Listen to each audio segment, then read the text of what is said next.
MNT को एक बार फिर से धन्यवाद कि उन्होंने तकरीबन 101 साल बाद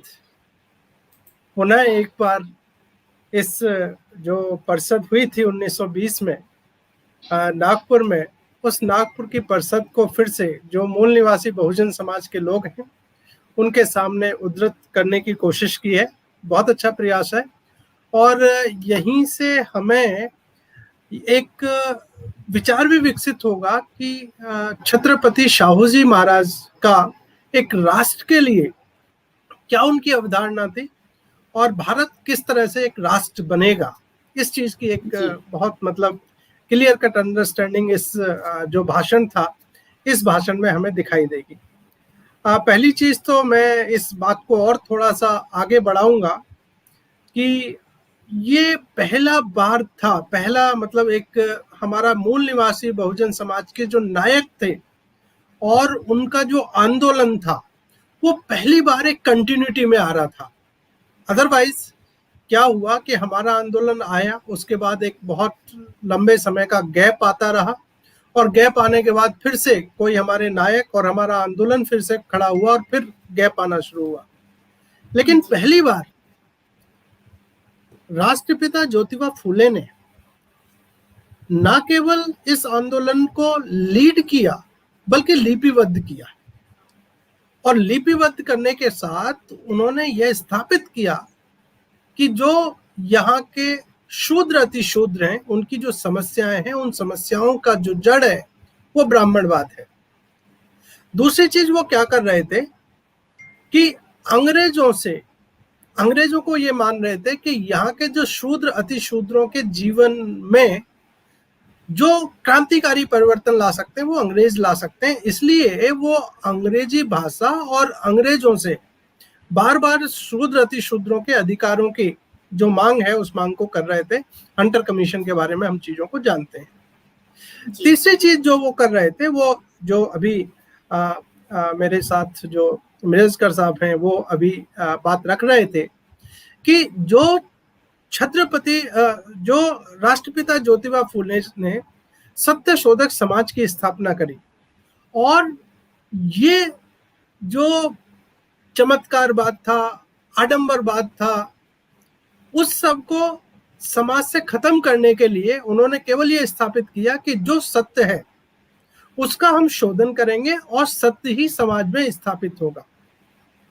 अब यहीं से हम चीज को उठाने की जरूरत है कि छत्रपति शाहू जी महाराज भी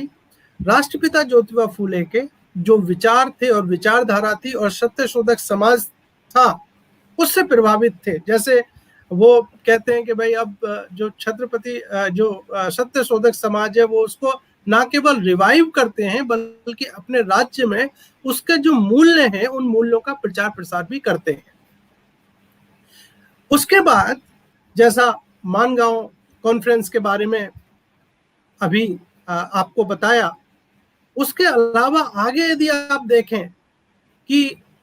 छत्रपति शाहू जी महाराज 1902 में जुलाई 1902 में 50% जो हिस्सेदारी है वो डेप्राइव्ड क्लासेस को दे रहे हैं और इतना ही नहीं कर रहे, 1920 तक आते आते उसका जो शेयर है, प्रतिनिधित्व है, उसको 90% तक ले जा रहे हैं, जिससे कि सभी लोगों की हिस्सेदारी समाज में बने और आधुनिक राष्ट्र की जो संकल्पनाएं होती हैं वो यही हैं। तो वो बेसिकली कोल्हापुर स्टेट को एक राष्ट्र की तरह मतलब स्थापित करने की कोशिश कर रहे थे और डॉक्टर अंबेडकर के मूक नायक को कि हमारा जो ये मूक नायक है, जो गूंगे बहरों का जो नायक बनेगा वो पत्र, ये समाचार पत्र बनेगा, तो उसको वो आर्थिक मदद भी दे रहे थे। मतलब कहने का मतलब ये है कि जिस विरासत को वो राष्ट्रपिता ज्योतिबा फूले के हाथ से पकड़ रहे थे उसको अपने राज्य में लागू करते हैं और उसको बड़ी कुशलता के साथ डॉक्टर अंबेडकर के हाथ में भी पकड़ा कर जाते हैं और ना केवल अपने राज्य बल्कि उस समय जो कार्य क्षेत्र था उसमें ये स्थापित करते हैं कि हमारा जो नेता होगा, वंचितों का जो नेता होगा वो डॉक्टर अंबेडकर नेता होगा। तो ये जो कॉन्फ्रेंस है बेसिकली इसको हमें ये समझना चाहिए कि ये जो छत्रपति शाहू जी महाराज हैं वो किस तरह का भारत का जो राष्ट्र है वो बनना चाहिए उस तरफ ले जा रहा है, जिसका जिक्र आप कह रही थी कि वो स्थापित कर रहे थे कि भारत एक विकसित राष्ट्र जब भी बनेगा, चाहे वो जल्दी बने या देर से बने, जब भी बनेगा हमें उसमें इस कास्ट को और रिलीजन को डिसअपियर करना पड़ेगा, खत्म करना पड़ेगा। यदि ये खत्म नहीं कर पाए तो शायद हम भारत को राष्ट्र नहीं बना पाएंगे। और जब आज 21वीं शताब्दी में 101 साल के बाद हम चर्चा कर रहे हैं, तो ये दोनों ही समस्या भारत के सामने सबसे बड़ी समस्याएं बनी हुई हैं, जिनका जिक्र अभी हम लोग और आगे करेंगे। जिन राजनीतिज्ञों की आप बात कर रहे हैं, उनकी बेसिकली जो जिस आंदोलन को उनको नेतृत्व करना है, उस आंदोलन की समझ क्या है वो हमें देखना पड़ेगा, और दूसरा उनका जो प्रशिक्षण है उस क्षेत्र में, वो प्रशिक्षण क्या है। आज अधिकांश जिन नेताओं को हम देख रहे हैं या युवा नेताओं को देख रहे हैं, तो वो जो राजनीति का आकर्षण है, उस आकर्षण की वजह से उधर आकर्षित हो रहे हैं, ना कि सामाजिक आंदोलन से। क्योंकि यदि सामाजिक आंदोलन से तैयार होकर उधर वो जाते हैं तो वो ना केवल महानायकों के आंदोलन को पढ़ेंगे, बल्कि उसका जो विजन है, वो विजन क्या है उसको भी पढ़ने की कोशिश करेंगे। उत्तर प्रदेश से मैं आता हूं, और उत्तर प्रदेश में आप जानते हैं कि बामसेफ की कोख से निकली जो पार्टी है, उस पार्टी ने एक समय इस प्रदेश में बहुजन नायकों की विचारधारा से ओतप्रोत बहुत गजब काम किया। लेकिन उसके बाद उसी विचारधारा, जो विरोधी विचारधारा थी, उस विरोधी विचारधारा के सामने उसने घुटने टेक दिए। अब सवाल ये है कि मैं जिस विश्वविद्यालय में हूँ, छत्रपति शाहूजी महाराज विश्वविद्यालय, उस विश्वविद्यालय का नाम भी उसी जो राजनीति थी, उसी राजनीति के तहत परिवर्तित हुआ था। और उस परिवर्तन के पीछे का कारण ये था कि एक बार छत्रपति शाहूजी महाराज कानपुर आए थे, और वो 1919 का समय था। उसके बाद नागपुर में इस कॉन्फ्रेंस में वो शामिल हुए थे। तो ये कारण था कि कानपुर को हम जो है छत्रपति शाहूजी महाराज के नाम से जानेंगे। लेकिन मैं जो आपको ले जाना चाहता था, वो ले जाना ये चाहता था कि इसी कॉन्फ्रेंस पे छत्रपति शाहूजी महाराज ब्राह्मणों से सवाल करते हैं, क्वेश्चन कर रहे हैं उनसे, और वो ये स्थापित कर रहे हैं कि जो धर्म जिस तरीके से ब्राह्मणों द्वारा परोसा जा रहा है वो धर्म नहीं है, बल्कि जो धर्म है, वो जो अलग अलग धर्म है, वो ठीक उस तरीके से है कि कोई एक पर्टिकुलर डेस्टिनेशन है, स्थान है, और उस पर पहुंचने के अलग अलग रास्ते हैं। हमारे आज भी धर्म है, और धर्म की वजह से आज जो हमारे सामने सबसे बड़ा, राष्ट्र के सामने जो सबसे बड़ी चुनौती है, वो धार्मिक अंधभक्ति भी है। जबकि छत्रपति शाहूजी महाराज उस समय तकरीबन 101 साल पहले धर्म के बारे में एकदम क्लियर कट विजन कर रहे थे कि भैया ये कुछ नहीं है, ये एक स्थान पर पहुंचने के अलग अलग तरीके हैं। ठीक उस तरीके से कि आज मुझे नागपुर जाना हो तो नागपुर मैं ट्रेन से भी जा सकता हूँ, मैं रोड से भी जा सकता हूँ, और मैं हवाई जहाज से भी जा सकता हूँ, लेकिन मंजिल नागपुर है, रास्ते अलग अलग है। तो ये धर्म है, और छत्रपति शाहूजी महाराज इसको स्थापित करते हैं। दूसरी एक बहुत महत्वपूर्ण बात, छत्रपति शाहूजी महाराज जो खाका खींचते हैं, जिसको बाबा साहब डॉक्टर अंबेडकर बाद में एलिनेशन ऑफ कास्ट में लेकर आते हैं, लेकिन ये 1920 में भी चर्चा में आया, जिसपे छत्रपति शाहूजी महाराज कहते हैं कि हमें इंटरकास्ट मैरिजेस को प्रमोट करना चाहिए जी। और यदि हम इंटरकास्ट मैरिजेस को प्रमोट करते हैं तो कास्ट विल एलिमिनेट, कि जो जाति है उसका उन्मूलन होना शुरू हो जाएगा। और उस समय क्या होता था कि यदि इंटरकास्ट मैरिजेस हो भी गई तो उनसे उत्पन्न होने वाले जो बच्चे थे वो वारिस नहीं माने जाते थे। तो छत्रपति शाहूजी महाराज यहाँ एक और चीज स्थापित करते हैं, और वो कहते हैं कि इंटरकास्ट मैरिजेस के बाद जो बच्चे पैदा होंगे उन बच्चों को भी वारिस बनने का जो अधिकार है वो अधिकार मिलना चाहिए। अब आप अंदाजा लगा सकते हैं कि 101 साल पहले एक राजा, क्योंकि हम जो बात कर रहे हैं वो किसी सामाजिक रूप से एक किसी कार्यकर्ता की बात नहीं कर रहे, बल्कि वो राजा की बात कर रहे हैं। वो राजा स्थापित कर रहे हैं चीजों को कि कैसे जो कास्ट के मुद्दे हैं उनको हम दूर करेंगे, कास्ट की जो प्रॉब्लम्स है उनको कैसे प्रमोट करेंगे, रिलीजन क्या है, इस तरह की चीजों को वो कर रहे हैं। और ना केवल वो कर रहे हैं बल्कि जो चीजें उन्होंने इस सभा में, जिस ब्लूप्रिंट को उन्होंने बताने की कोशिश कर रही, उन्होंने उससे पहले अपने राज्य में उसको लागू किया। जैसे वो कहते हैं कि I made untouchables as advocates, कि मैंने जो अछूत लोग हैं उस समय के उनको मैंने, बहुत सारे लोगों को एक तरह से वकील बनाया है। हालांकि जो अपर कास्ट के लोग हैं, जो उच्च जाति के लोग हैं, उन्हें ये चीज पसंद नहीं आती कि मैं जो है उन लोगों में से भी लोगों को जो है उच्च पदों पर बिठाने जा रहा हूं। तो आप अंदाजा लगा सकते हैं कि उनका कंफ्यूजन नहीं है, वो वहां जो है ब्लूप्रिंट नहीं दे रहे, बल्कि नेशन कैसे बनेगा भारत, जिसकी बात मिराजकर साहब कह रहे थे कि वी ऑल आर हिंदी, हम हिंदी हैं, हम भारतीय हैं, जाति और धर्म जो है वो मसला नहीं है, वो सारी पहचान हमारी खत्म होनी चाहिए। और यदि इन पहचानों को हम नहीं खत्म कर पाएंगे तो शायद हम एक सशक्त राष्ट्र है उस राष्ट्र को स्थापित नहीं कर पाएंगे। और 101 साल के बाद भी हमारे सामने जो समस्याएं हैं वो समस्याएं लगभग इसी तरह की बनी हुई हैं। एक और बात जो महत्वपूर्ण बात कहते हैं वो ये कहते हैं कि अभी तक का आंदोलन यदि हम भारत में देखें तो वो आंदोलन क्या है कि जाति से जो पीड़ित लोग हैं या जाति की पहचान से जिनको नुकसान है वो उसको तोड़ना चाहते हैं, लेकिन जाति की पहचान से जिन लोगों को फायदा है वो उसको बरकरार रखना चाहते हैं। तो छत्रपति शाहू जी महाराज इसी कॉन्फ्रेंस में कहते हैं कि जब तक उच्च जाति के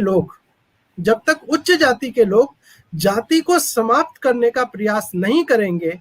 तब तक ये समाप्त होने वाली नहीं है। अंदाजा लगा सकते हैं कि कितना उन्होंने एक सटीक विश्लेषण किया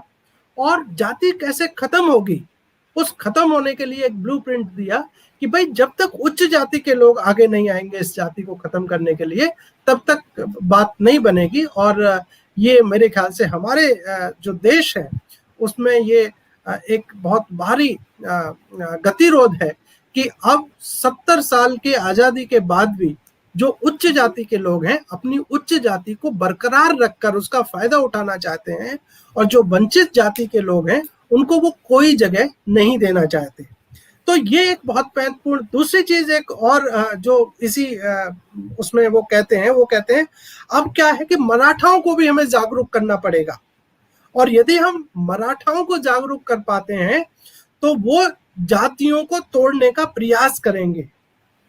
जब तक हम इन दो चीजों को, विशेष रूप से वो महाराष्ट्र के संदर्भ में कहते हैं इस चीज को, लेकिन हमें मराठा जैसी जो जाति पूरे देश में पाई जाती हैं उनके बीच में आज भी काम करने की जरूरत पड़ेगी। और यदि हम इन दोनों बिंदुओं पर काम करके लेके चलते हैं